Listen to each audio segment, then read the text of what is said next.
News.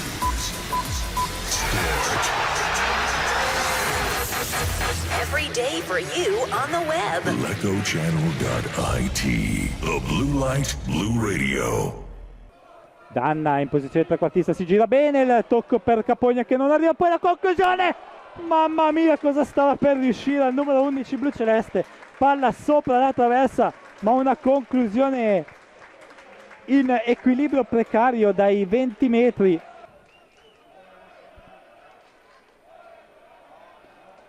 Da destra il calcio d'angolo segato sul secondo palo, c'è Malgrati libero, la palla dentro e il miracolo di Sangalli e poi la traversa la rete del Lecco al terzo tentativo, la rete blu celeste,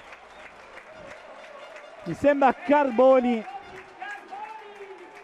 sembra essere stato Carboni l'ultimo a tentare la conclusione dopo il miracolo di Sangalli e la traversa blu celeste. Carboni ha messo in rete al 21esimo minuto, che prova rabbiosamente a reagire, ma Silvestro ha un grande intercetto sulla linea di metà campo, prova a lanciarsi, palla al centro, Capogna, arriva Danna, la palla dentro, troppo profonda, peccato.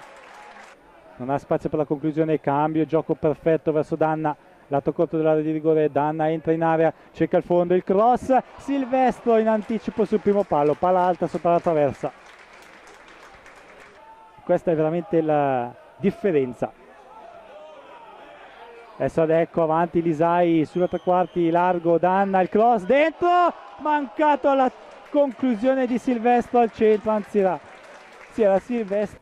Ianno Cone attaccato da Danna che tocca la sfera per un attimo, il tentativo di lancio, Malgrati di testa sulla sfera, poi Segato che cerca e vede Danna sulla destra, Danna potrebbe entrare in area, Danna, la conclusione alta sopra la traversa.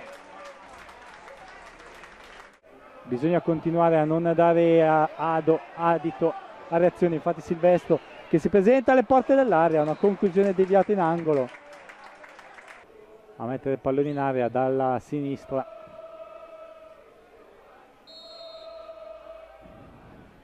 Magonara gli tocca il pallone corto, poi l'appoggio, Segato, la conclusione, palla che sfila a lato di un paio di metri, ma da sottolineare l'intelligenza di Danna con quel tocco. Attenzione adesso al retropassaggio su quella arriva Capogna, la conclusione ribattuta da Rudi, non ha visto Silvestro che si inseriva alle sue spalle. Panatti arriva adesso sul punto di battuta, Pagliaro se n'è andato in mezzo all'area, anzi fuori, angolo dalla destra, palla bassa e c'è il pareggio di Pedro Abissi. Lecco che ha sbagliato, ha arretrato troppo il proprio raggio d'azione in questo secondo tempo ed è stato punito su calcio d'angolo al 18esimo Pedro Abissi, ma se poi i giocatori che entrano sono Draghetti e Moleri può permetterselo. Tanto Capogna di testa per Moleri che arriva sul pallone e lo appoggia a Draghetti, vertice dell'area, Mancina, il cross dentro, Capogna, spalla alla porta, la conclusione, la rete di Pedrocchi, che gol del Lecco, Capogna, l'assist, palla fuori e il siluro terra-aria sotto l'incrocio di Pedrocchi. Il Lecco ha sempre un coniglio nel cilindro, incredibile.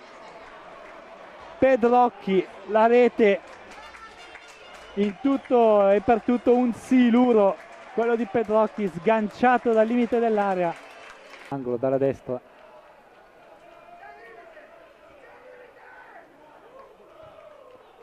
Palla sul primo palo, il miracolo di Sangalli, la rete di Carboni, doppietta personale per lui, ma difesa del Borgo Sesia totalmente impreparata. Al 39esimo dunque Carboni per la doppietta personale, ma difesa del Borgo Sesia totalmente assente in questa fase. Segato allontana, Lella tiene la palla dall'attacco di due uomini, poi la allarga sulla corrente Lisai che ha spazio sulla destra dalla parte opposta, due compagni liberi, Lisai cerca e trova Draghetti che prova ad accentrarsi e liberare il tiro, poi Lella, la conclusione di poco a lato. Parte Nicola, la traversa alta echeggiata dalla punizione di Segato. Grande conclusione, grande tiro. Music. News. Sport. Every day for you on the web. LecoChannel.it. The Blue Light Blue Radio.